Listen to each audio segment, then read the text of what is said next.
Good day, everyone, and welcome to Equilibrium's quarterly bulletin. My name is Pat Magadla, and I'm the head of distribution at Equilibrium Investment Management.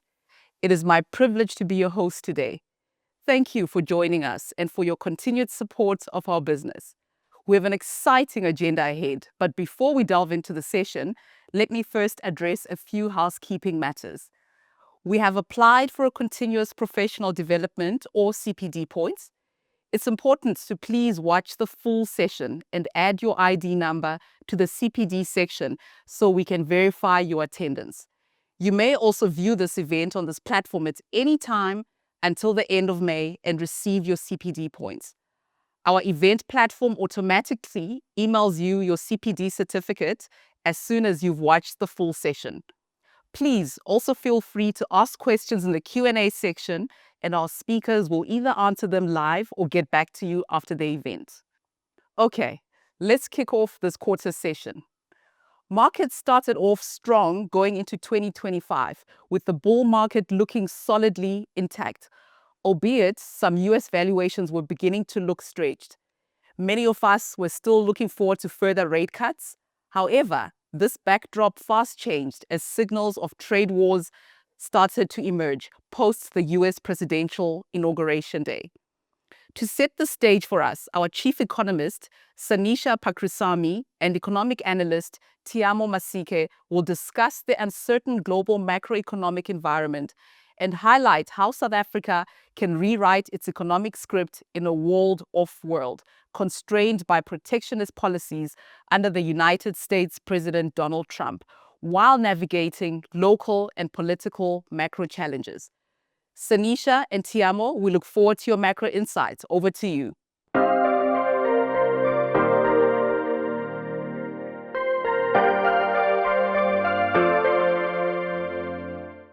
Good day, everyone.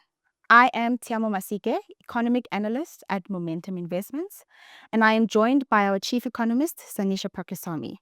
Thank you for joining us, Sanisha. Thank you, Tiamo. The global macroeconomic environment has become highly uncertain over the past few months, driven by an escalation in trade tensions, geopolitical risks, and shifting market expectations around monetary policy. A lot of focus has been on President Donald Trump since the elections last year, even more so this year. The initial optimism of pro-business policies such as deregulation and tax cuts, measures expected to boost corporate profitability and support equity markets, are being overshadowed by protectionist rhetoric and trade tensions, which are now weighing on risk sentiment.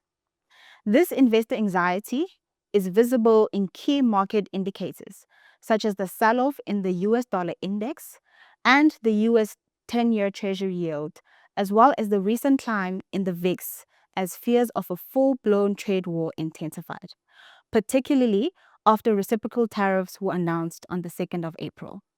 The question now, Sanisha, is, are we in a trade war?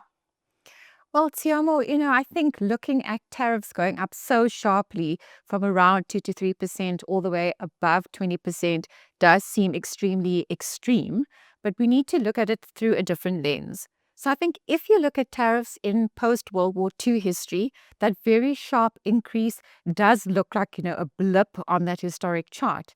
But if you had to take it back all the way to the early 1900s, where America First policies were quite prominent. The consolidation of the Western Hemisphere powers was far more prominent than it was in the last couple of years. Then we get an example of why tariffs are actually going up. back in those days and around the 1909 period when tariffs actually reached the levels that we're seeing today, we found that tariffs constituted a much larger proportion of government revenues than what we are looking at the situation on the fiscal front today. Now, are we going to be in a global trade war? I think there has been this rhetoric that we're in a world of de-globalization. And I think, we've seen the political lines being redrawn across the globe. And yes, I do think we might actually see a dip in global trade volumes on the back of these onerous tariffs that have come through. Whether or not we're going to be in a global trade war, one will have to see in terms of the retaliatory efforts that are now going to come forward. So the calculations of the tariffs was quite confusing to the market, especially because it went against the initial guidance given by the US. Were the announced tariffs fair? At the outset, it almost looks like the US had a unilateral decision.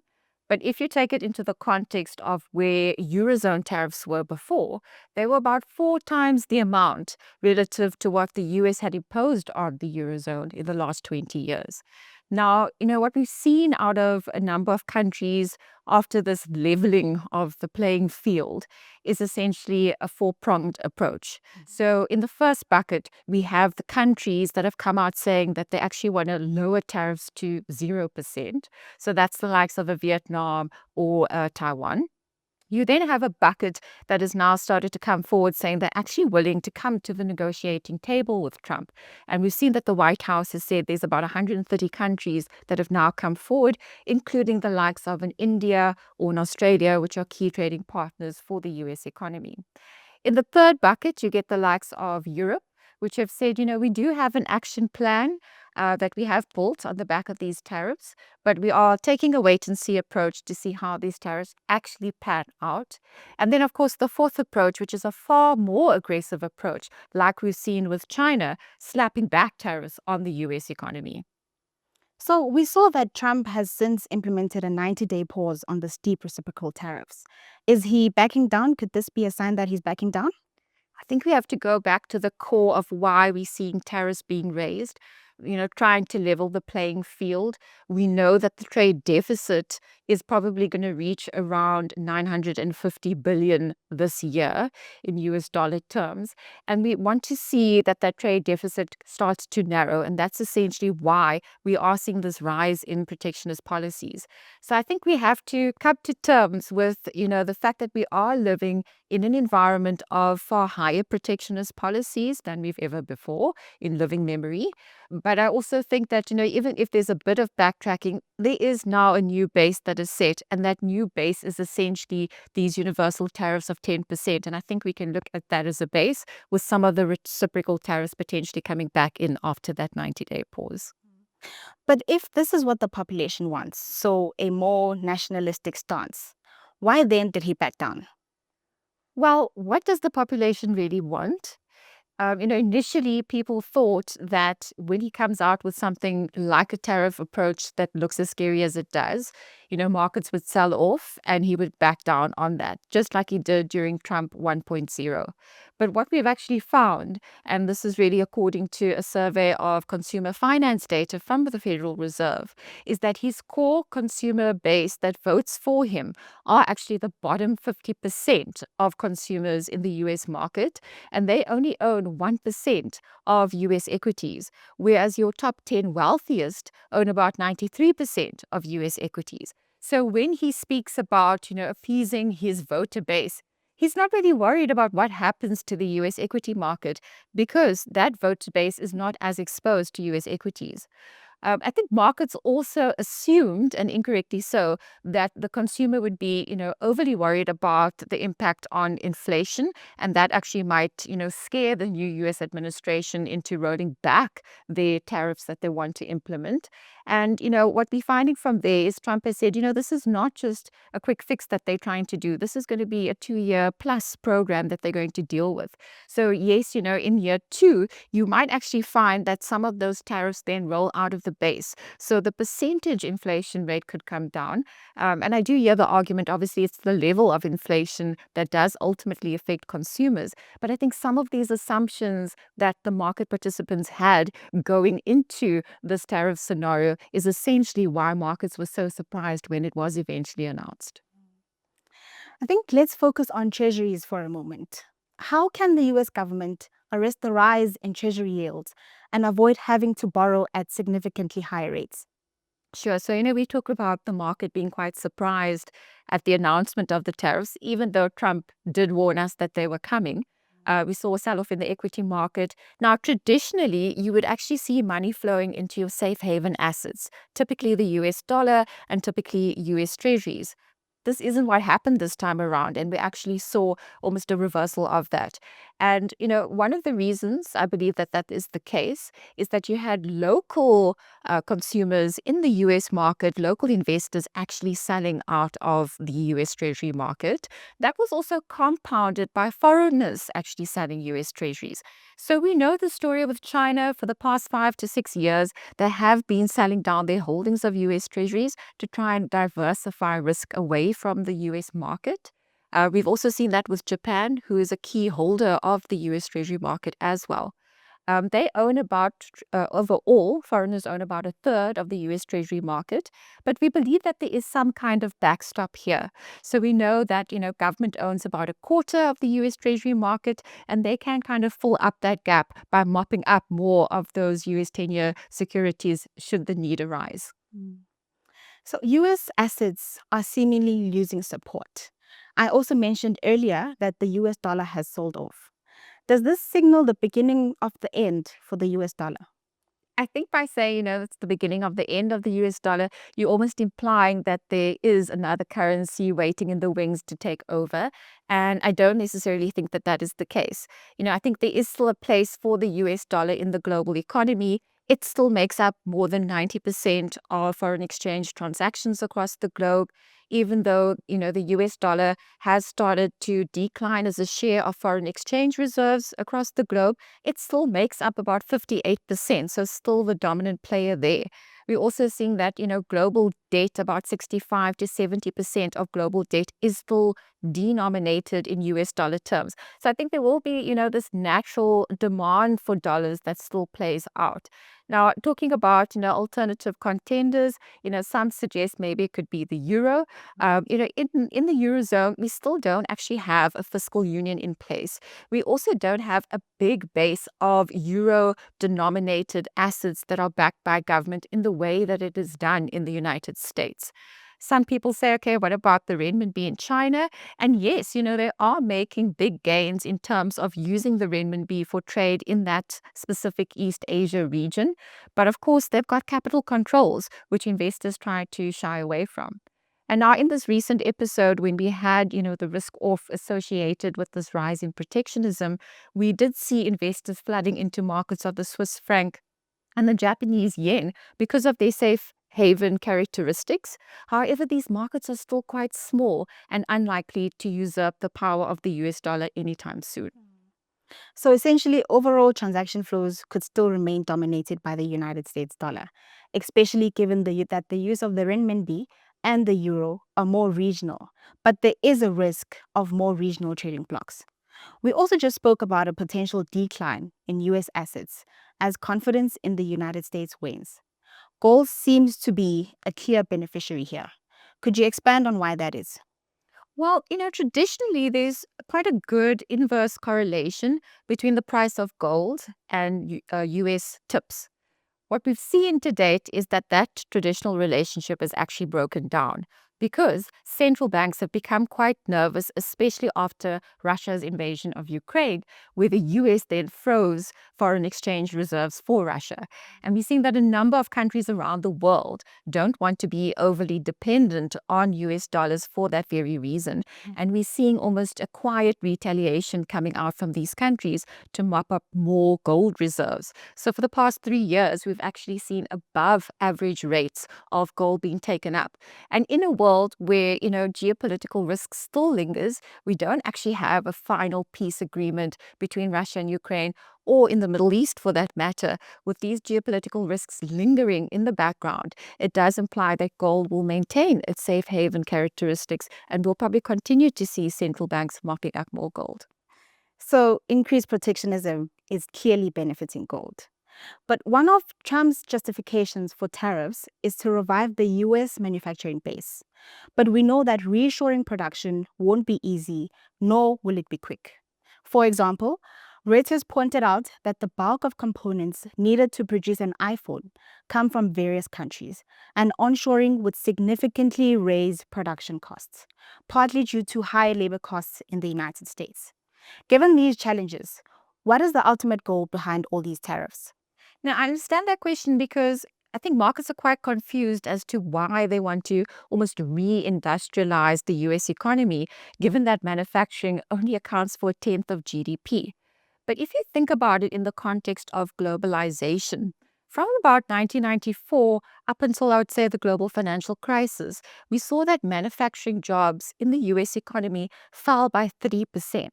And so I think part of going on this route of higher tariffs is to protect that portion of economic growth in the US economy. But I think it's broader than that. So globalization brought about quite a lot of economic stability, but it didn't really secure national interests and security from that level. And so if you look at the US economy as an example, very reliant on importing things like pharmaceuticals. According to Nedbank, about half of the pharmaceutical products going into the US are actually sourced from India. Artificial intelligence, we're seeing quite a lot of reliance on other markets for things like defense and even rare earth materials.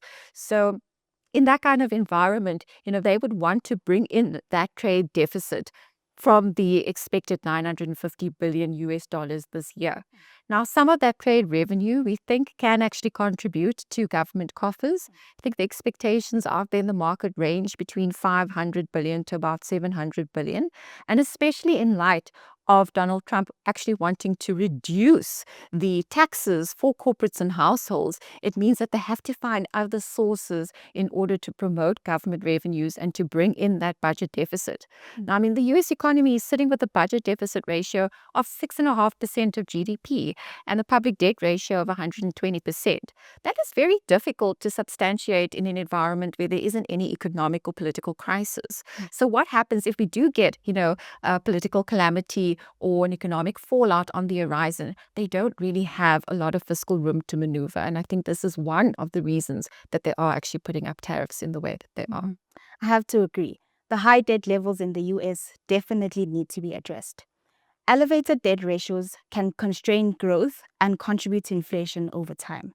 But for now, how would you describe the current growth environment in the US? And what are the potential impacts of all of these tariffs on growth?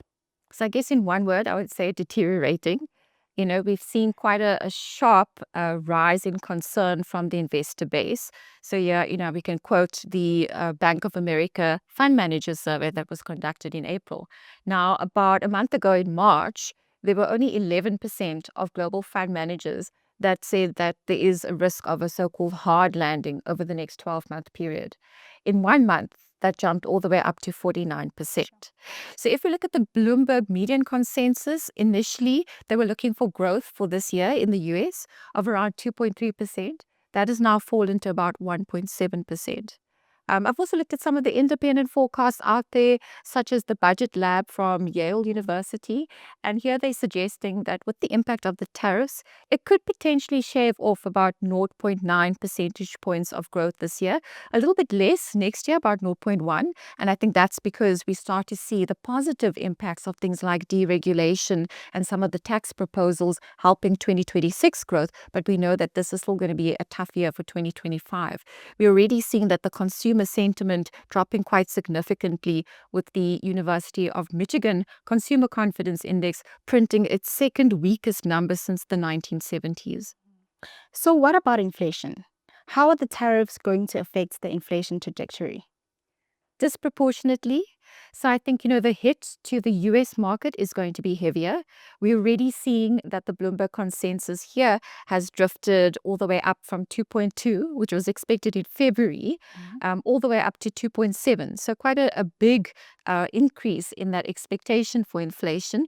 We've seen that the University of Michigan surveyed inflation expectations for the 1-year estimate have jumped to 6.7%. And more worrying is the 5-year longer dated inflation expectations now at 4.4%. So the market is suggesting it's going to be quite difficult to rein in inflationary pressures in the US economy. I think it's going to be less of a concern for other developed market economies. So if we take the Eurozone as an example, they will still be importing some of the cheaper Chinese imports, which will dampen that inflation rise for the Eurozone. And here we're looking at the Bloomberg consensus still at around 2.2% for this year. So with growth expected to weaken and inflation remaining elevated, this points to a stagflationary environment. According to the Bank of America's Global Fund Manager Survey, 90% of investors believe stagflation is on the horizon, while 42% see a recession as likely. How then are central banks likely to respond to this scenario? Central banks really are between a rock and a hard place. They'll be forced to try and respond to weaker growth at a time when inflationary pressures are getting out of control. So I think, if we look at the Fed futures at the moment, they're discounting between 3 and 4 interest rate cuts by the end of the year. This is far more than what the market was expecting at the beginning of the year, which was between 1 and 2. So I think markets are suggesting that in an environment of potentially weaker growth, the Federal Reserve needs to react to that. I think the risk here is that they actually cut by less than what the market assumes because of that inflation risk of an already high base. And then what about our central bank? How is the South African Reserve Bank likely to respond? Well, before, going into the more onerous tariff arrangement, we were saying that we were probably reached the end of the interest rate cutting cycle in South Africa. We were, marginally in restrictive territory. I think a lot is going to depend on how inflation and growth estimates play out even here in South Africa. So initially we were saying, that inflation could potentially average below 4% this year. We now have actually increased that forecast to about 4.2 and going into 4.7 for next year. So still a relatively tame inflation environment, but I think the risks are really on the growth side for South Africa. So initially we expected growth to, rebound to around 1.6% for this year, but on the back of some of the domestic dynamics that are turning out to be more negative, and of course, a more difficult global environment, we now are anticipating a growth rate closer to 1.2% for this year and about 1.7% for next year. So I think, what the Reserve Bank in South Africa has to do is carefully calculate what the downside risks to growth are from here and balance that with the upside threat of inflation risks. So I think, there could potentially be some space to cut a little bit more if growth starts to disappoint quite negatively. But of course, the hurdle to cutting interest rates, I think, is quite high with those prevailing threats to inflation in the background. South Africa was among the countries hit with steep reciprocal tariffs, and it could potentially lose the African Growth and Opportunity Act, also known as AGOA.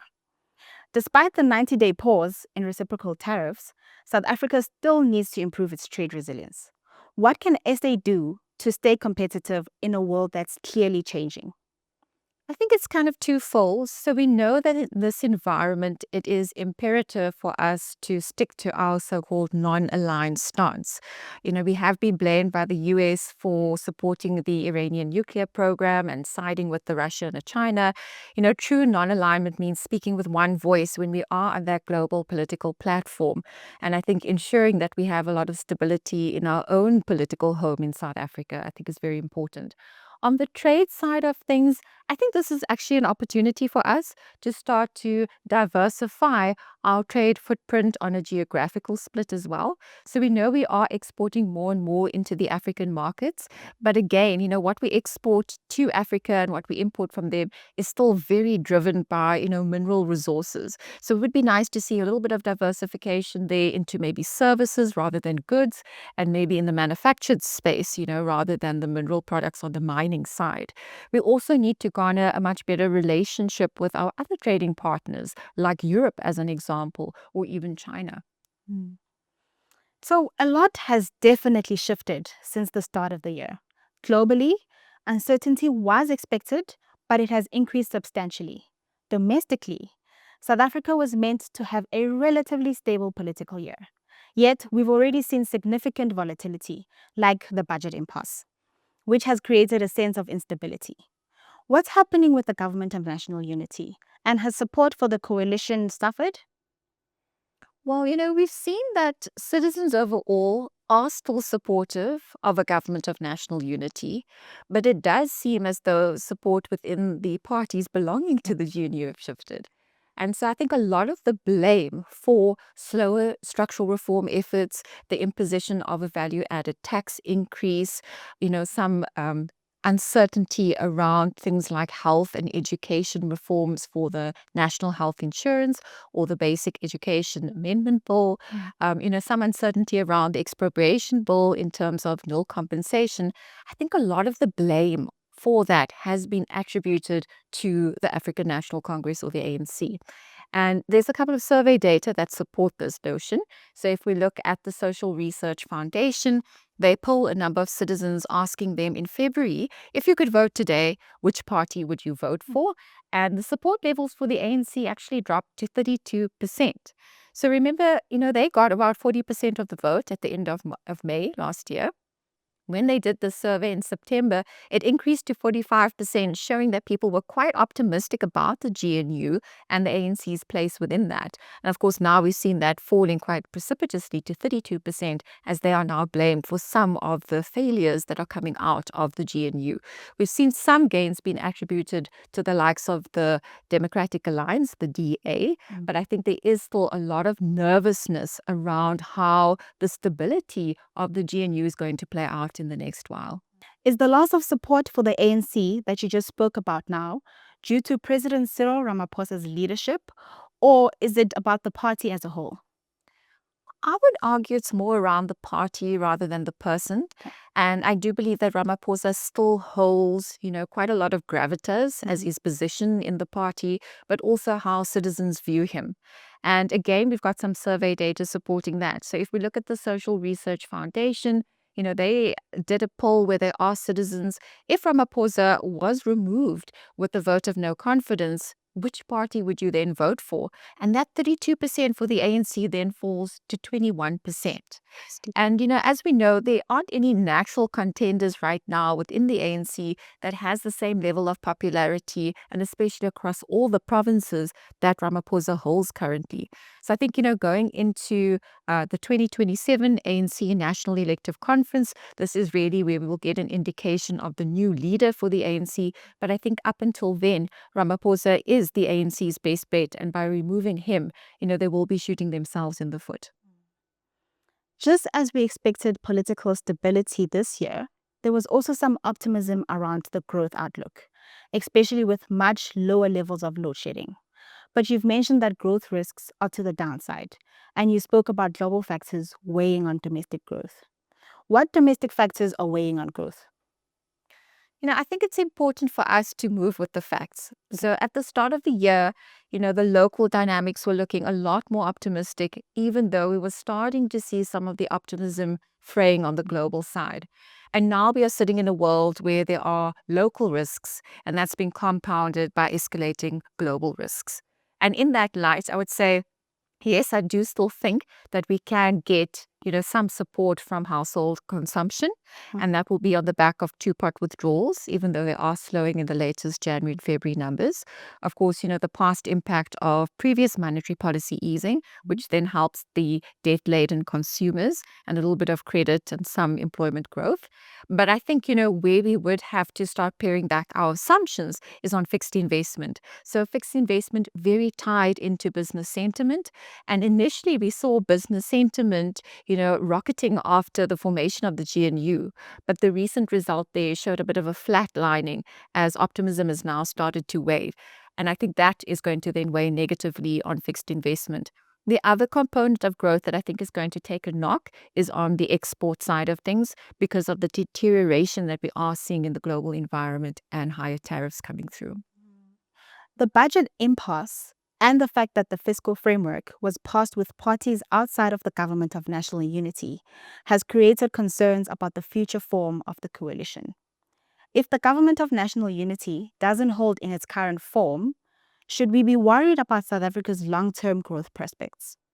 Now, this is a very important consideration. We know that the dip in sentiment is going to negatively affect our short-term economic growth prospects.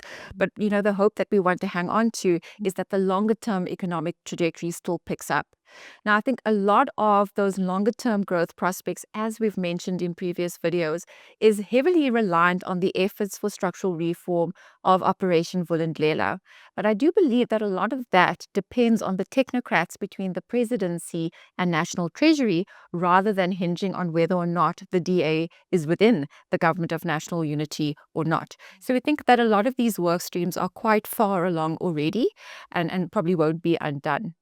I do understand the market concern, though, because the formation of the GNU does matter. So in the event that the DA walks away together with Freedom Front Plus, and perhaps, we get a new, smaller majority with Action SA and Build One South Africa, in that kind of scenario, we'd have almost what we call a GNU light type of coalition. And that is very, very vulnerable to absenteeism when any, votes need to be conducted. And so I don't think the policy direction would shift, but I think we would see, quite a big delay on some of the approvals for policies and how they're actually conducted. I think markets are quite worried about, the entry of, for example, the economic freedom fighters or the Mkhonto weSizwe party together with the ANC. In that kind of view, we could get, an unraveling of previous benefits from structural reform efforts. And, the markets become a little bit more left aligned. Now, again, if we look at the Merrill Lynch survey for fund managers, we had a period of about 11 months straight where there was a net improvement of structural reform efforts that was expected by fund managers. It actually peaked out at a net positive 50% towards the back end of last year. And again, in just one survey reading, that basically went to a negative 40%, now expecting a deceleration to come through for structural reform. And the number one risk that these investors highlighted to the South African equity market is a more leftist tilt in policies for South Africa. To summarize our conversation, protectionist policies, especially out of the United States, now risk triggering a recession. While deregulation and potential tax cuts in the US may support growth next year, 2025 will still be difficult. Locally, South Africa faces its own challenges around governance and potential delays in structural reforms. As we navigate a riskier backdrop, South Africa can still shield its economic trajectory. This will require fostering stronger foreign relationships, expanding the geographic reach of our trade, promoting fiscal sustainability, and maintaining momentum on critical reform efforts. Thank you very much, Sanisha. Thank you, Tiamo. Thank you, Sanisha and Tiamo, for sharing with us the dynamic macro environment shifts and helping us make sense of it all. Next, you're in for a treat with our next interaction. We are now going to move to our expert panelists with Equilibrium's Managing Director, Florbela Yates, or as many of us refer to her, Flof. Flof will be in conversation with Equilibrium's Chief Investment Officer, Kamini Naidoo, to draw on her extensive experience in hedge fund manager selection and portfolio construction. They will explore how hedge funds can potentially provide higher returns through diversified investment strategies that are uncorrelated with traditional equity and bond markets. Over to you, Flof and Kamini.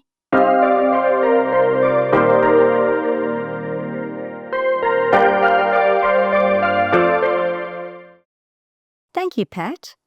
Hello, everyone. Today I'm here with Kamini Naidoo, our Chief Investment Officer. We've had a lot of requests in the last couple of years about hedge funds, and they're becoming a lot more mainstream. So I thought it would be interesting to maybe unpack some of the myths and talk through how we construct models and include alternatives. Investor sentiment towards hedge funds appears to be improving. What do you think is driving this renewed interest, Kamini? We are definitely seeing an increased interest in hedge fund model portfolios. And I think a lot of that is driven from the increased volatility that we're seeing in our environment at the moment. So investors are increasingly looking for ways to diversify their portfolios and protect against the downside. And also, how can they access more sources of return? There's a growing recognition that hedge funds are not only return enhancers or generators of alpha, but also can be used for capital protection and volatility dampening. So there's more exploring of how those hedge funds can fit within broader portfolios. We've also seen this recent market turbulence, which has been shaped by macroeconomic uncertainty and geopolitical noise, such as the tariff tensions earlier this month, earlier in April.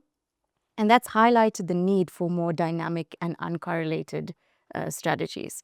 So in that type of environment where hedge funds have a flexible tool set, they've really proved their value.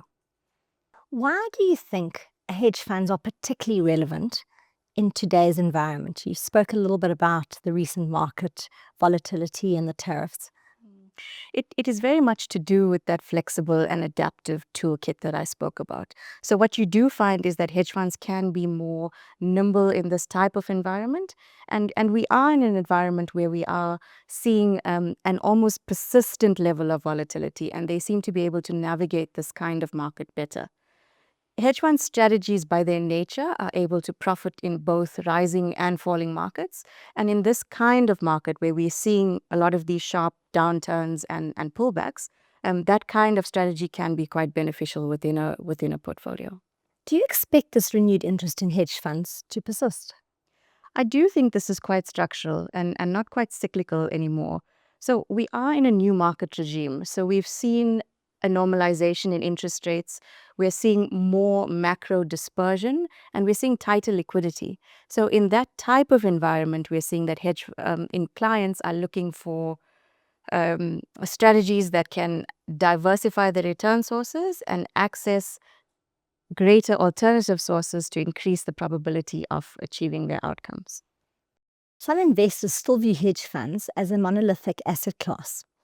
How do you address that misconception? So that's one of the biggest myths that we try to dispel. So hedge funds are not a single strategy, and they're a universe of distinct, highly specialized approaches. So for example, equity long short, which is largest in terms of both number of managers and assets under management, you find strategies that either look to protect capital and dampen volatility, so protect capital during periods of market stress, but in doing so, they give up some of the upside in the short term. But you also find strategies that are looking to maximize returns, so looking to participate in a lot of that volatility in an effort to keep up with the market recovery, and so capture a lot of that return through time. So very different roles within that complex in itself. And it just shows how the managers are using net and gross exposure quite differently within that mandate to produce a range of profiles. Another example there is fixed income arbitrage. So within that complex, the funds tend to look to exploit mispricings within the fixed income universe, but with very low duration exposure. So what that means is you actually get quite a good diversifier to broader portfolios, and they can offer good capital preservation as well. You mentioned net and gross exposure. For investors who are newer to hedge funds, terms like that tend to sound quite complicated and technical. Could you maybe explain what they mean and why they matter? That's a great question, Fluff, and it's something we often help clients get comfortable with. So in simple terms, gross exposure is the total amount of capital that a hedge fund has invested, both long and short positions combined. So it's the total amount of risk that the fund has at work in the market. Net exposure is looking at the difference between the long and the short positions. So it refers to more the directional stance that the portfolio is taking.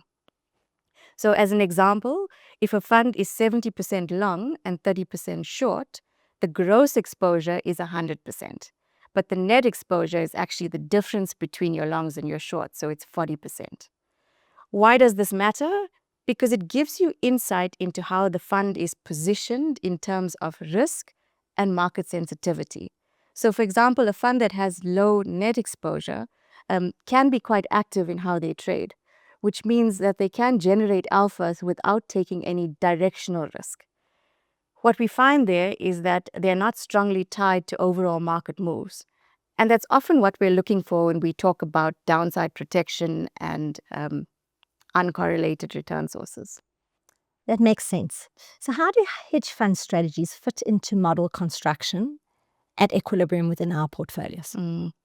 So we use an outcomes-based approach when we look at any investment portfolio construction, which means that when we're building an allocation, we start with the client's time horizon, risk tolerance, and return objective in mind. So whether it's preserving capital or reducing volatility, we target that hedge fund exposure to a very specific outcome for the client. And we also pay attention to the structure of the strategies. So leverage is a good example here. So you often find leverage is used within these strategies to enhance return or to size particular trades. But the use of leverage can come with greater risk and complexity. So it's important for us to understand how that leverage is contributing to the broader volatility within the portfolio. And we also need to look at not just understanding what the strategy does, but how it does it. What are some of the most common mistakes that you see investors make when it comes to hedge funds? So chasing performance is a big one. So we often find that investors are piling into strategies that did well in the last cycle. So not taking the time to understand the underlying risk profile or market conditions that contributed to that performance, and therefore not necessarily understanding that that might not persist in the short term as they expect, and they can be disappointed if they're not understanding the full market cycle in which they expect those strategies to perform. Another mistake is treating all hedge funds as interchangeable. So like I mentioned earlier with the equity long-short strategy, within that complex, the profiles that are produced are very, very different. So it's important that the investor understands the profile that they're getting. The dispersion of managers within that complex is massive. And again, that's why manager selection is so critical. And within Equilibrium, our due diligence process is quite rigorous and focuses on both the investment and operational sides, because both are equally important when we're looking within the complex. We only include managers with clear, repeatable processes and robust risk controls. Given your background in the institutional hedge fund due diligence team, how are you leveraging that expertise and those resources into the current process? One of the real advantages we have at Equilibrium is access to that institutional hedge fund due diligence process. So we have access to professionals who have been selecting and monitoring hedge funds for institutional clients for many years. And we are able to leverage that within our manager selection and portfolio construction. So that comes with the infrastructure and insight that we get through that institutional team, as well as being able to apply the same level of scrutiny within the models for the retail investors. What can Equilibrium offer investors who are looking to include hedge funds in their portfolios? So at Equilibrium, we do offer a deep institutional quality approach to hedge fund investing, being able to leverage off that institutional team as well as through the skills that sit within the Equilibrium investment team itself, because we do have experience within the team. Our team has many years of experience in the due diligence and manager selection, and our portfolio construction is drawn from that institutional depth. I guess it's also important that we place such emphasis on risk management and not just performance on its own. So we've spoken a lot about the local portfolio construction. What would you say to investors who are considering hedge funds for the very first time? I think the approach it with a clear understanding of the role that hedge fund is going to play within your portfolio. These strategies can offer powerful benefits, but they're not magic bullets. And as I mentioned, they're not in a homogeneous asset class, which means they can play very different roles within your portfolio. They need to be implemented thoughtfully and with a firm grasp of the risks involved. While they offer you alternative return sources, they are also quite they're accessing different risk sources as well. So it's important to understand both of those. If you're looking beyond traditional beta, and you're looking to protect capital and build more resilient portfolios, hedge funds are, especially when well embedded in a well-structured model, can offer a valuable role in that portfolio. Great. Thank you, Kamini. I think you've given our investors something to think about. I guess I'd like to now maybe move on to the global case for hedge funds or alternative investments. Can you maybe give us some insights into that? Sure. So what we are seeing globally is that alternatives are much more accessible. So they are easier to be included within model portfolios, and we are using alternative investments globally more extensively within our global model solutions. Examples of that are access to listed infrastructure portfolios. We have access to hedge fund strategies within the global market. So we are able to access a lot of those return sources more deliberately within those global models. And it's largely a function of them being more accessible. I think we've seen over the last few months that there's a lot of global volatility, and global factors are impacting on our markets more broadly. So being able to access those kind of return sources is essential in any portfolio. And we are also working quite closely with that global team just to unpack how could we access some of those within our local solutions and maybe make those accessible to our local investors as well. It's great. So at Equilibrium, we obviously have a range of local and offshore model portfolio solutions for clients, as well as some fund of funds solutions. And increasingly, we've been using alternative investments to get us decorrelated asset classes, as well as access to different strategies that just make sure we construct robust portfolios that perform through different market cycles. So volatility happens. We can't take it out of our portfolios completely, but what we can do is make sure that the portfolios behave in a certain way to get investors to the outcomes, as Kamini so well explained to us. Thank you for your time, and goodbye. Thank you, Flof and Kamini, for highlighting some of the key benefits of hedge funds, such as their ability to reduce your downside risk and enhance your risk-adjusted returns, thus making them a compelling consideration in today's uncertain environment. Next, Rupert Giessing, a portfolio manager at Equilibrium, will explore how our portfolio managers are navigating uncertainty and volatility when managing our local portfolios. Many of us are keen to understand how the portfolios performed during the recent market volatility. Pleasure to have you join us, Rupert.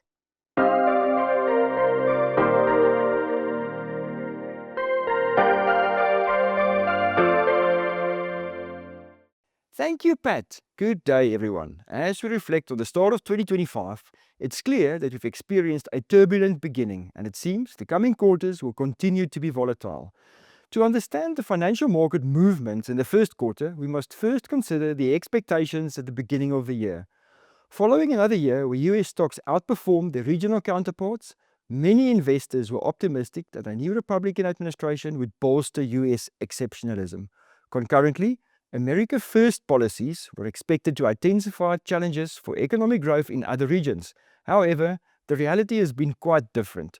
Elevated uncertainty from volatile US trade policies has dampened growth expectations in the US, while Europe has seen a more forceful fiscal response than anticipated. Although we are reporting on the first quarter of 2025, the start of April has already brought significant developments. Global markets have tumbled further as Liberation Day proved one for the record books. The following chart shows the VIX index up to the 11th of April. It is often called the fear gauge because it tends to spike during times of market downturns, reflecting investor fear and uncertainty. The VIX and the S&P 500 generally have an inverse relationship. When the VIX rises, it suggests that investors expect greater volatility and potential declines in the S&P 500 and vice versa. As we can see from this chart, it shot through the roof on the 4th of April, post the Liberation Day tariff announcements, giving us an understanding of the level of market disruption brought on by the tariff announcements. This is also reflected in the impact on the Equilibrium local portfolio, as the following slides illustrates the impact on returns for the respective portfolios from the end of February before the March volatility started, and then particularly the first 2 weeks in April. Despite the sharp market reaction, one can see that the recovery happened equally quickly. This chart illustrates two things for us. Firstly, that our robust portfolio construction process clearly illustrates the risk and return behavior of the portfolios. Portfolios reacted in line with their asset class exposures and risk profiles. The more conservative portfolios, conservative and stable, as illustrated by the orange and light green lines, was a lot less significantly impacted than the more aggressive growth and unconstrained portfolios. But then on the recovery side, the more aggressive solutions will also participate in the recovery more meaningfully. Secondly, as at the 16th of April, the portfolios all recovered from the extreme levels of short-term volatility. It is crucial to remember that long-term wealth creation requires perseverance through short-term disruptions. Trade tensions and political noise, while significant, tend to fade against enduring fundamentals, innovation, and resilience in global businesses. Emotional reactions to market volatility often lead to locking in losses and missing out on recoveries, which history has shown repeatedly can occur swiftly and unexpectedly. Now, back to the Q1 overview and returns. Tariff-related headlines dominated US equity markets throughout the first quarter, and new tariffs on import from Mexico, Canada, and China in February were then followed by additional tariffs on steel, aluminium, and automobiles in March. While certain economic indicators did indeed start to point down, most notably the Atlanta Federal Reserve's GDP Now series, there were no obvious signs of cracks in the labor market or purchasing managers' indices, and subsequently, equity markets outside of the US posted gains. Another key driver behind markets during the first quarter appears to have been DeepSeek's AI breakthrough in January, which led investors to reassess the prices of US mega-cap tech stocks. This was also reflected in the collective performance of the Magnificent Seven, down approximately 16% as at the end of March, as measured by the Round Deal Magnificent 7 ETF, before the tariff-associated volatility. The S&P 500 ended the quarter down 4.3% in US dollar terms, while the tech-heavy Nasdaq fell by over 10%. The DeepSeek announcement also improved the sentiment towards Chinese technology companies, with Chinese stocks up over 14% for the quarter. At that stage, the strong run was further supported by the notion that US tariffs were going to be less punitive than feared. Chinese equities also helped to push emerging market equities higher, up 2.9% in the US dollar terms for the quarter. This was further supported by Brazilian equities that also ended the quarter up 14%. European markets, as measured by the MSCI Europe, excluding the UK, index ended the quarter up 10.5% in US dollar terms, also benefiting from the ongoing rotation of investors seeking alternatives to the US. Global equities, as measured by the MSCI World Index, ended the quarter down 1.2% in dollar terms and 3.8% in rand terms. Given the elevated uncertainty, the Federal Reserve, or Fed for short, took no action on interest rates during the quarter. Fed Chair Jerome Powell indicated potential future rate cuts, reflecting concerns about downside growth risks over inflation. US 10-year Treasury yields ended the quarter lower than at the start of January. Positive returns from US and UK bonds offset losses in Europe and Japan, with the World Government Bond Index ending the quarter up 2.5% in US dollar terms and flat in rand terms, due to the offsetting effects of a strengthening rand. Global property ended the quarter up 1.5% in US dollar terms after taking a beating in the previous quarter, where it was down by over 10%. The rand returns was minus 1.2% for the quarter and virtually flat over the past 12 months, with a return of 0.6%. Back home, the quarter was marked by political drama, with the Government of National Unity failing to reach consensus on the national budget. Despite disagreements over VAT increases, the budget lacked significant spending cuts. South Africa's gross government debt has now risen to a concerning 76% of GDP. Economic growth and investor confidence continue to be hampered by deteriorating infrastructure, including roads and ports, which impacts logistics and trade, making it more difficult for businesses to operate efficiently. However, SA equities performed well, with the capped SWIX up 5.9% for the quarter and 22.9% over the past 12 months. It was the best performing asset class in rand terms by a healthy margin. From a sectoral perspective, resources did the heavy lifting, up by 27.9% after being significantly underperforming and detracting from performance during Q4 of 2024. Returns were supported by particularly gold and PGM names that experienced significant gains during March. Geopolitical uncertainty fueled demand for gold as a safe haven asset. Additionally, economic stimulus measures from China and the South African Reserve Bank rate-cutting cycle further supported commodity prices and the resources sector. Financials were down by 2%, while industrials gained 3.1%, led by index heavyweights such as Naspers Prosus, Richmond and AB InBev. The JSE All Bond Index had a strong year in 2024, returning over 17% on the back of the GNU frenzy, lower inflation and interest rate cuts. Despite all the positive last year brought, many challenges and risks remain amid concerns over the national budget and political uncertainty. Doubts linger about the government's ability to achieve sustainable growth and fiscal discipline. Yields climbed steadily during Q1 at the longer end of the curve, with the 10-year government bond yield at 10.6% at quarter end. The ALBI still managed to end the quarter in positive territory, up marginally by 0.7%. Bonds in the 1 to 3 and 3 to 7 year maturity spectrum were the main contributors, as the longer dated bonds detracted from performance in line with rising yields. After being the best performing asset class in 2024 and contributing significantly to the returns in our multi-asset solutions, local property struggled during the first quarter, down 4.3% but still up 20.1% over the past 12 months.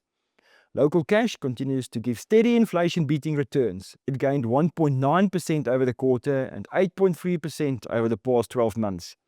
The rand has gained 2.5% against a weakening US dollar during the quarter and 3% over the past year, detracting from the returns of global asset classes. From a valuations perspective, South Africa's risk premium, as measured by the 10-year credit default swap spread, has fallen markedly from its pre-election highs in April 2024.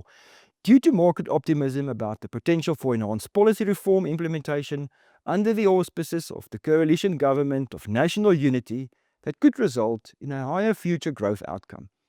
Although some of the risk premium decline has reversed in recent months due to slow reform momentum and a rise in global political risk, the current risk premium is still well below pre-election levels and roughly in line with the 10-year average. However, the valuations of neither the SA equity nor nominal bond markets reflect significant positive sentiment about better growth potential for the country going forward.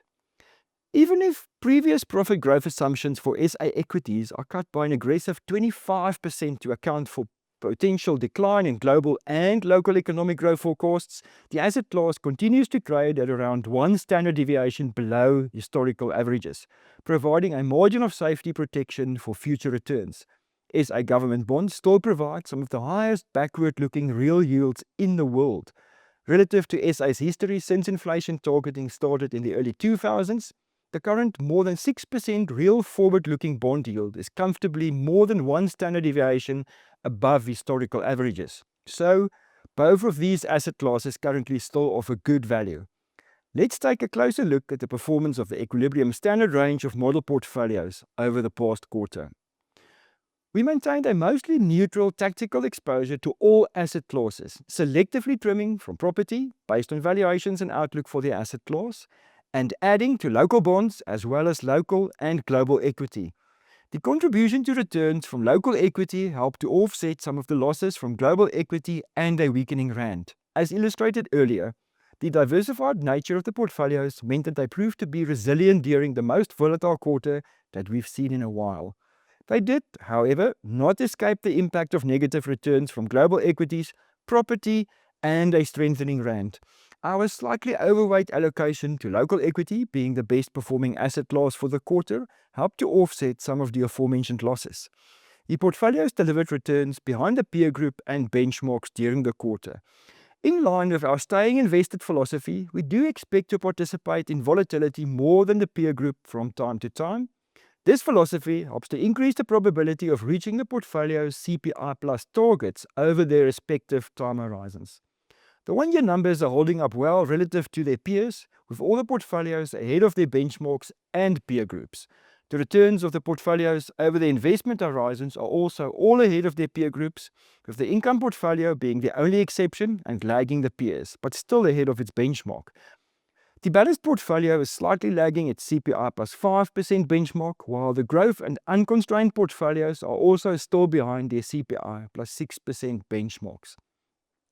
Since the launch of the portfolios, which is now 1 quarter short of having an 8-year track record, all of them, with the exception of the income portfolio, are ahead of or equal to their respective peer groups. Even over a 7-year time horizon, CPI plus 6% is still a tough benchmark to beat, as can also be seen from the multi-asset high equity peer group average returns. That's also slightly behind the equilibrium growth portfolio. This is mainly driven by a lack of consistent, strong returns from growth asset classes like equity and property.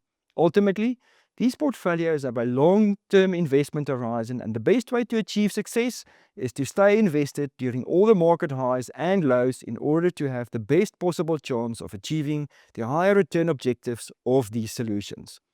For the quarter, the income portfolio returned 2%. The conservative portfolio minus 0.5%, the stable portfolio minus 0.7%, while the moderate, balanced, growth and unconstrained portfolios returned minus 1.1%, minus 1.2% and minus 1.3% respectively. In terms of the portfolio's return attribution, strategic asset allocation, or SAA for short, will always be the main driver of returns, as it determines the exposure to the underlying asset classes for each of the portfolio's respective risk profiles and time horizons. Our investment decisions, as reflected by the TAA or tactical asset allocation in column B, added to returns over the period, while manager selection in column C detracted. When we put all of this together, the returns over the past year, as mentioned earlier, were still ahead of their respective benchmarks and peer groups.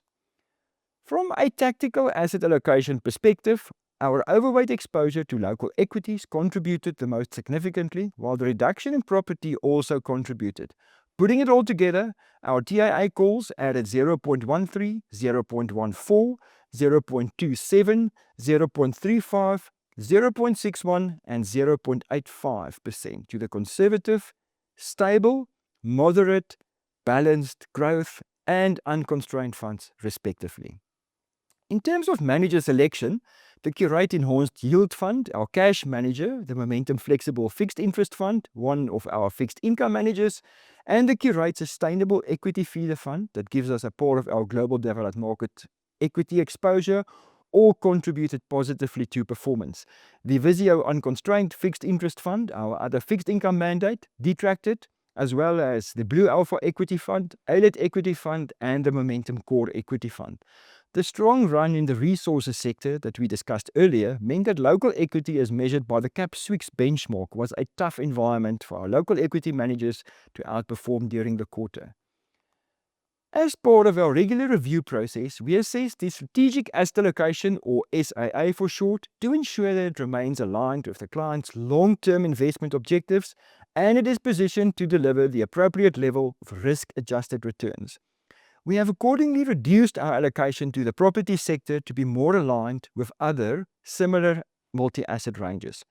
Our tactical asset allocation positioning that we implemented last quarter, trimming property exposure, has already helped to bring this allocation more in line, and the final adjustments will be reflected in the revised SAA. These changes will be implemented in the current cycle, and the revised SAA will take effect from 1 July 2025. From that date, all performance measurement will be based on the updated strategic asset allocation.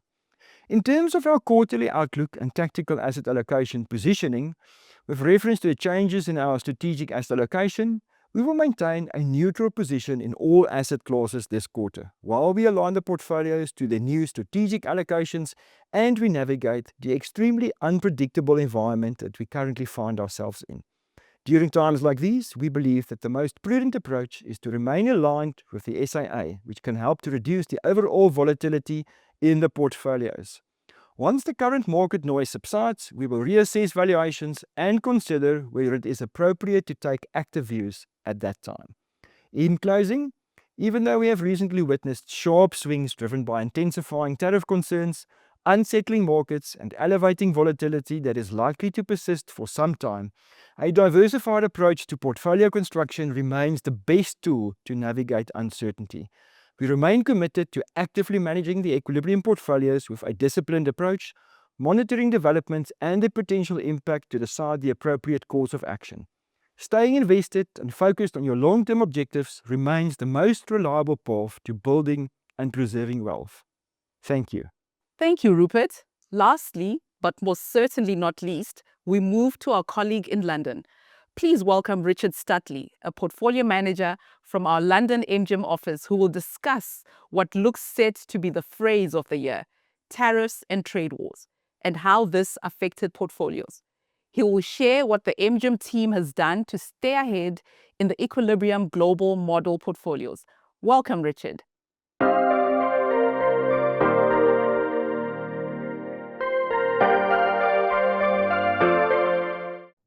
Thank you, Pat, and thank you everyone for joining us. So it was a pretty good quarter in global markets. All three of the portfolios were up. We'll see that in a moment. And that's despite the fact that the S&P 500, the much vaunted S&P 500, it was down by 4.4% for the quarter. So therein, we're making money. The S&P 500 is down. So we're feeling pretty good about things, it has to be said. And then, per the title of today's presentation, things changed. The news on tariffs, the news on trade got a whole lot worse with President Trump's Liberation Day. Now, I do think, and you won't have missed the volatility in markets, I do think things have changed. They've changed a bit, but probably not as much as you're thinking, and certainly not as much as you'd think if you were to watch the initial reaction in markets. So all of that I'll expand on in a moment. Here then is the quarter to begin with. If we read from left to right here, you would be forgiven for thinking we were in the midst of, in Q1 of this year, of the start of an economic slowdown. That's what it looks like when you see equities down on the left-hand side, bonds on the other hand up, gold up and up very considerably, as you can see. That pattern of return, your more economically exposed asset classes like equities doing poorly, and your defensive asset classes, i.e. bonds and gold, doing well. As I say, that looks like the start of a slowdown. And indeed, I think that narrative about the US economy starting to show signs of weakness, starting to maybe roll over because we have been in a decent expansion period, I think that was fairly popular. I have to admit, I myself am less convinced that's what happened, in fact, in Q1. And the first clue that maybe something else was going on comes on the right-hand side of this chart. Global property securities, well, normally they'd move in the same direction as global equities, but instead, equities down, property securities up. And this is interesting. This is one area we thought maybe looked more attractive than global equities last quarter, and I spoke about that. So there's your first clue something might be going on. Here is your second clue. This is looking at the returns from regional equity markets. So when you dig into that headline return from global equities and actually look at all of the different regions, and we're doing this here in local currency terms because the dollar was quite a significant player in that first quarter. And so we're going to strip it out here. US equities down 4%. Yes, Japan also down by 3%. So there we go. It's a negative period for equities, you say. But of course, as we move now to the right-hand side of the chart, you can see that no, emerging markets, they were up by 3%.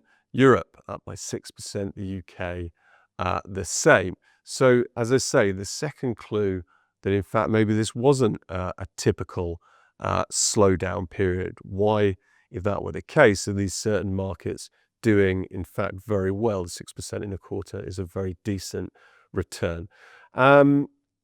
As I say, in terms of that recession narrative, now yes, there were certain economic indicators in the US that started to look weaker. The most significant, the most talked about in the first quarter was the Atlanta Federal Reserve's GDP Now indicator. I'm sure you saw some market commentary on that. So yes, that was negative, and I think you'll have read there are some technical facts at play there, most importantly involving imports and a big surge in imports due to the tariff uncertainty. So that's had an impact to play there.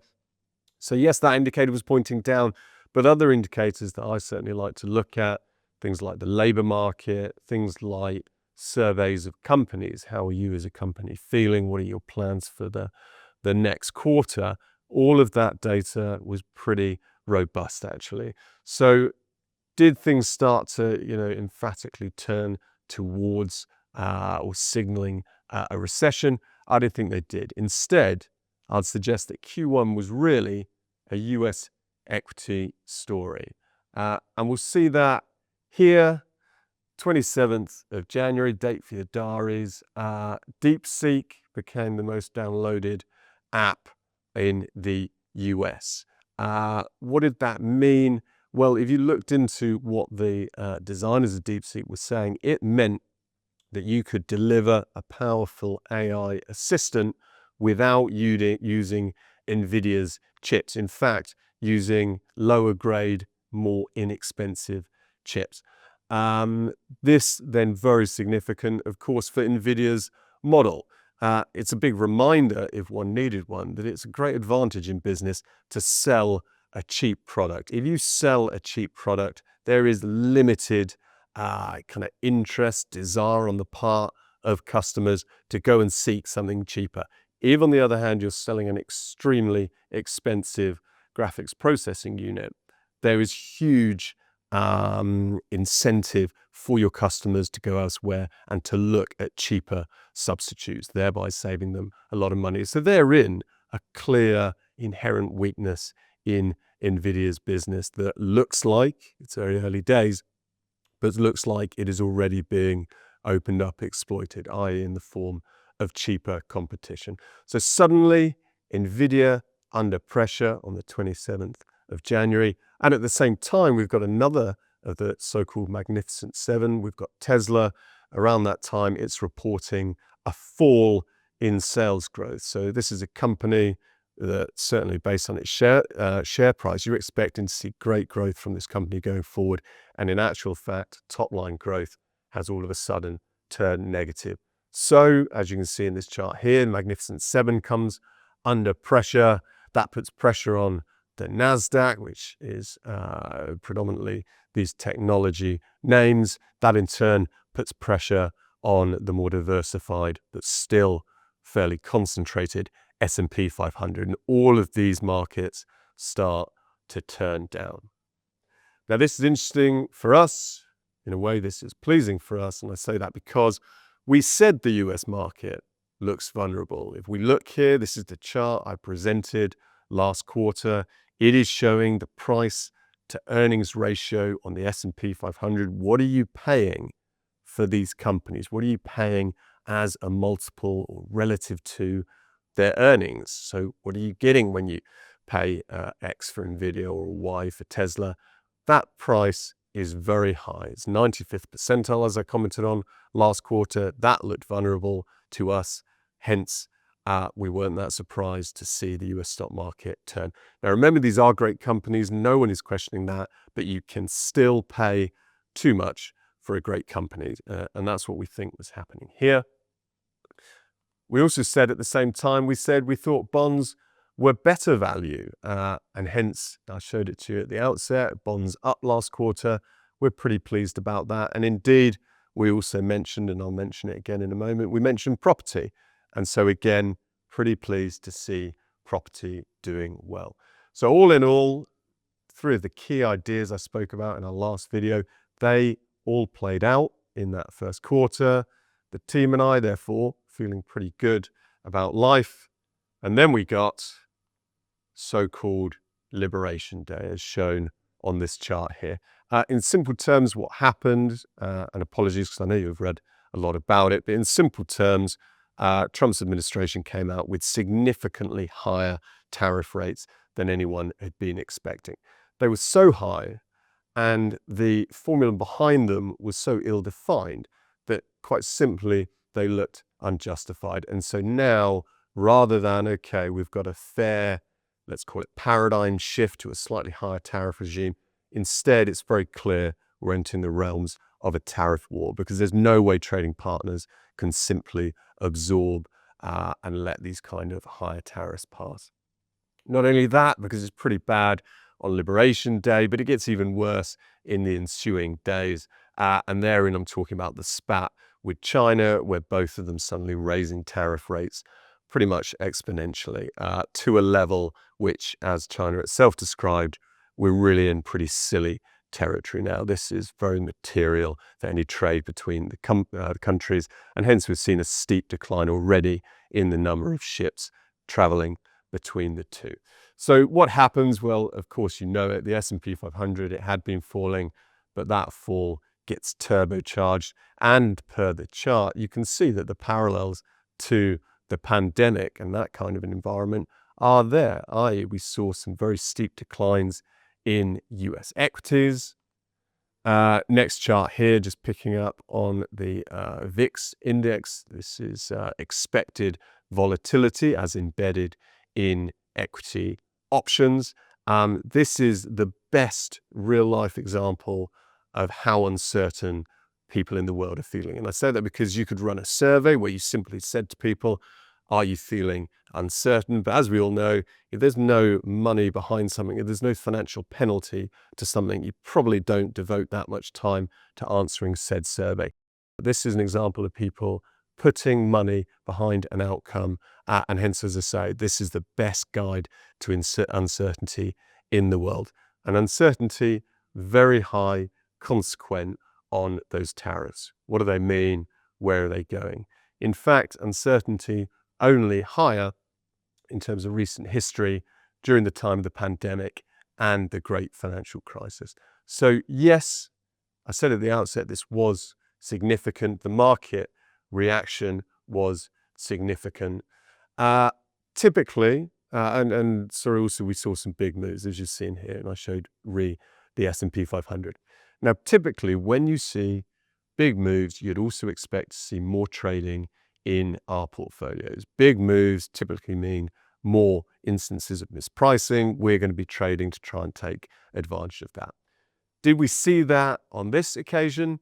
A bit, certainly, in those portfolios where we can be nimble and trade quickly intraday. Yes, we reacted to moves, and I'll talk a bit more about that in a moment. But generally, no, we haven't made wholesale changes. So why is the logical question? And to answer that, I'm going to go back to the same set of slides I showed last quarter. And that is to say, beginning here with equity valuations, things haven't changed materially enough that we ourselves want to do anything materially different. What do I mean by that? Well, let's use the numbers here. Equity valuations using the S&P 500. They were at 95th percentile, extremely expensive. Yes, they are cheaper today. They are still 80th percentile. That is not a particularly attractive entry point. We'd really be looking for something that is well south, below, i.e. below 50th percentile. So things have moved in portfolios where we can be nimble. As I say, we did take the opportunity on big down days to buy a bit more equity and indeed more US equities. But no, we haven't made wholesale changes because we're still 80th percentile. Bond yields, they were 84th percentile, pretty attractive. They're now only 80th percentile. So again, yes, on days when bond yields fell significantly, we did use the opportunity to sell some bonds. But have we made wholesale changes and dumped all our bonds? No, we haven't. We're still 80th percentile. Property relative valuations were as good pretty much as they've ever been this century, 99th percentile. They are still 96th percentile. So again, we continue to like growth assets outside of the more obvious areas like US mega cap tech and things like the Magnificent Seven. That again hasn't changed. Portfolio positioning then, still underweight equity. We've moved from a neutral position to slightly underweight fixed income. Where's that money gone? We're largely into cash. And that, as I say, was in portfolios where we can be nimble. That was us selling some bonds on days when they've done well.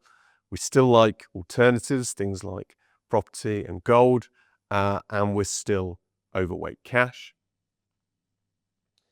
And so just to finish this section and bring it all together, what are we thinking about economics? Tariffs was the title of the presentation, so let's go there. I myself don't have a big problem with tariffs. I can see the logic behind this idea from the Trump administration of a 10% universal tariff on imports. I don't have a big problem with that.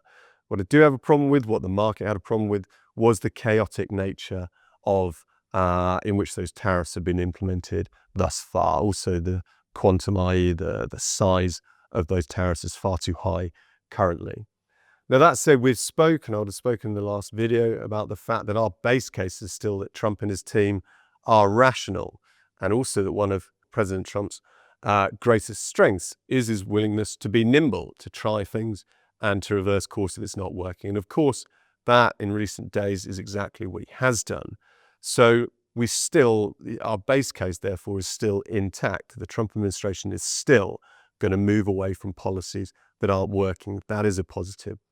That said, overall, through this period, what has changed for us is that business confidence, we think, is likely to be damaged, and we think it's likely to remain that way for a prolonged period now. If you're a business leader, before building that new factory or making that next piece of investment, I think you're more likely to simply sit on your hands and wait and see what happens tomorrow, because you simply don't know what's going to happen tomorrow.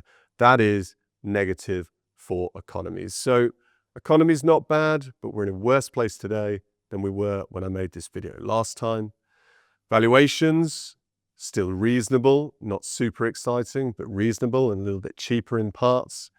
What does that add up to? You add it all together, our risk appetite is still pretty neutral.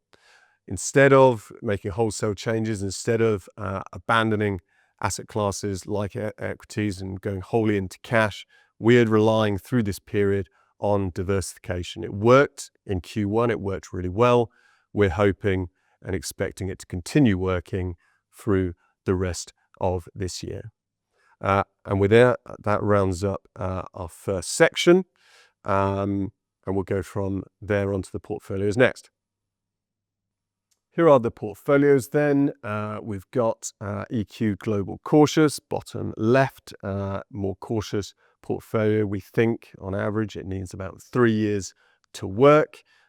Give oneself more time to be invested, then you move to our medium risk portfolio called Managed. It, we think, takes about 5 years to work, and so on up to our high growth, high risk portfolio, the growth portfolio, and it needs about 7 years on average to work. So those are the portfolios. Always a brief reminder when I do these videos. Next, let's look at the quarter. Here we've highlighted the returns for that quarter on the left-hand side. As we know, as I showed at the outset, this was a period when equities were down. The S&P 500 was down 4.4%. Contrast that here with multi-asset funds doing very much what we had hoped they'd do, which is to behave different to equities. In fact, all three portfolios with positive returns ranging from 3.1% for cautious down to 0.6% for growth. Of course, growth has more in equities. Equities didn't do so well. That is why cautious in this latest 3-month period did better than your growth portfolio. As I say, cast your mind back to 2022. Diversification categorically failed. Our portfolios didn't look materially different from equity markets. So far this year, multi-asset working as it should do, and the portfolios looking quite different and indeed much better. How did they do against global cash? Remember, global cash consists of predominantly dollars, but also some euros, some yen, some sterling in there. Well, it was a strong period for global cash, as you can see here. So in fact, the funds are a little bit behind. Why was that? Well, a big part of that was a reversal of what we saw the previous quarter in Q4 24. We had a very strong dollar that hurt the non-dollar elements of that global cash basket.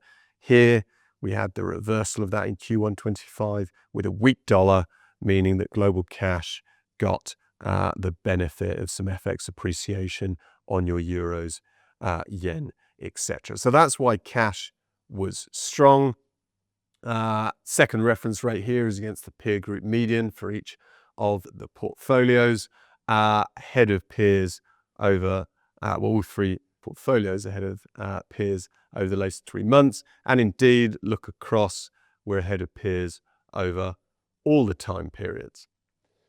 That's nearer term returns. If we look here at the attribution for the quarter using Equilibrium Global Managed, I'm not going to dwell here because we do need to think more about the coming quarters rather than the history of Q1. But nonetheless, it's basically the case that everything worked during that quarter. If you start on the left-hand side, a big up column for equity MS, which is manager selection. And that's because equity managers, they themselves elected to be underweight the US. That was positive for their performance. Commodity manager selection, we'll see in a moment, the 91 Global Gold Fund did extremely well. As I say, investing in gold, but indeed predominantly in gold shares, they did extremely well over the quarter. So that's commodity manager selection. Commodity asset allocation, simply by virtue of owning gold, that was a big positive during the quarter. So all of these themes worked. And again, this is based on some of those themes I spoke about a moment ago in terms of underweight US, overweight bonds, overweight diversifiers like gold and properties. So it was a good quarter overall. Longer term returns, which I always show, and it's simply to demonstrate the portfolio is doing what we would expect and performing close to those targets. Currently ahead of the targets. That won't always be the case, but they should nonetheless follow these targets closely because they are designed to do so. So we can see each portfolio here shown since inception and against the dotted line of the same color, which is the global cash plus a margin target. So delivering positive returns in a similar vein to their targets, but thankfully a little bit ahead. And so we go back to returns, but just look a little bit longer term. We've highlighted here the minimum recommended holding periods for these portfolios. That's the 3 years in the case of cautious, 5 years in the case of managed, and 7 years in the case of growth. All the returns across the board here now are positive. This is positive. They are close to cash over the short term. They're ahead of those cash reference rates over the long term. You'll pick up one exception, which is Equilibrium Global Growth is 20 bits per annum behind its global cash reference rates, but it's nonetheless pretty close, and certainly over 5 years is significantly ahead. The one area of slight weakness would be cautious. Its recommended holding period, as it says, 3 years. It's done 2.7% instead of global cash plus 2.5%, which has done 4.4%. That is down to this weak period for bonds. Over the same period, bonds have done minus 2% per annum. So thankfully, we've done 9.5% better than that. What I think is interesting about these numbers, when we look now at the last 7 years in cautious, it has returned 3% per annum over that period. So now that includes the whole period of the pandemic. This portfolio, underlying investors who, if they've been able to, I hope they've stayed invested, they've now come through and they're back to decent positive returns in line with global cash plus a margin. It is not what we'd hoped to deliver, which was consistent returns over 3 years, but you do sometimes get those shocks in financial markets. And what we'd always counsel at the time is that using history as a guide, financial assets tend to come back. This, on this occasion, is testament to that fact. And as I say, hopefully investors, even if they've had to stay invested for longer than they expected, hopefully now they've been put in a reasonable position. That's all I think I'll say on returns. thus we've got the important notes for you to take a minute to look at. And all that leaves me to do, I say that, no, there's disclaimers as well, so please do pay attention. And there we go is the thank you. A big thank you from me and the team. Thank you, Richard. And that wraps up our quarterly bulletin for the day. We know how valuable your time is and would like to thank you for supporting Equilibrium and for joining us today. We hope you found this webinar insightful. Until the next quarter, goodbye.